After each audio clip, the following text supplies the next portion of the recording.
Syria, March 2011. The Arab Spring movement is on the rise.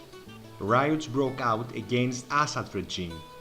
The death of a 13-year-old boy during his detention by the authorities and governmental efforts to stop the uprising by suppression built up the tensions which resulted into a civil war in 2012 with tremendous humanitarian and political consequences.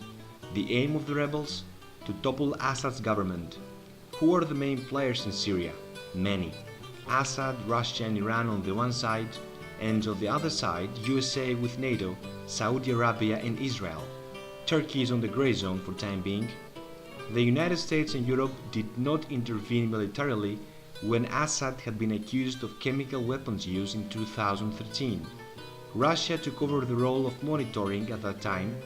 Nevertheless, Putin established a solid alliance with Assad's regime by exploiting the power vacuum created in the country. Russia entered the Syrian civil war in 2015 by offering military support to Syrian government conducting airstrikes against the Syrian opposition forces and ISIS.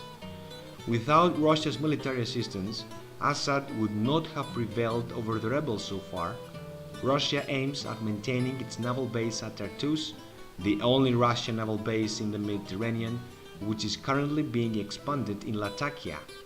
Additionally, the Syrian energy reserves in natural gas are expected to be greater than those discovered in Israel, known as the Leviathan reserves. A political agreement is under negotiation between Russia and Assad for the exploitation of oil and gas reserves after the war. Iran has deployed many military bases in Syria, supporting Assad against Syrian opposition and ISIS. Iran also has been accused of dispatching weapons to Hezbollah, a radical Shia organization in Lebanon, through Syrian territory, trying to expand its influence in the region using various Shiite Islamic links. It has been reported that an agreement has been made in order Syria's telecommunications to be taken over by Iran after the end of the war. The United States is trying to contain Russian and Iranian influence in Syria after ISIS defeat in the region. At the same time, US is very concerned about the next day of the civil war and the political status which will prevail in the country. This is why Kurds are considered to be a valuable US ally, and they could be used as an American political leverage when all the parties will sit at the same table to discuss a political agreement ending the civil war. The last US airstrike in Syria, with the participation of UK and France on 14th of April, although of limited range, signified that the United States is still in the game and that it wants to have a say on the spheres of influence over Syria. This is why Turkey's invasion in Syrian territory, shelling Kurdish enclaves at its borders, has caused tensions with the US. Turkey's intention to be supplied with Russian S-400 air defense missile system has deteriorated the Turkish-American relations, and Turkey will be obliged to make clear its position towards NATO in the near future. Saudi Arabia has been supplying the Syrian opposition forces with weapons during the civil war, aiming to topple Assad's regime. Saudi Arabia, being a leader of the Sunni Islam sect, it is against Shiite regimes and has conflicting interests with Iran in the field of energy.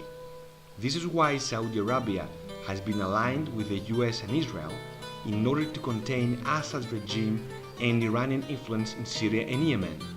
Israel has been conducting sporadic shelling into Syrian territory, targeting Iranian military bases. Israel is seeking to contain Iranian influence in Lebanon and Syria.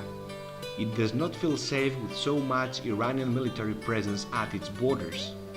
It has been written by several analysts that the next stage of the war in Syria will take place between Israel and Iran, especially after USA withdrawal from the 2015 nuclear agreement on Iran.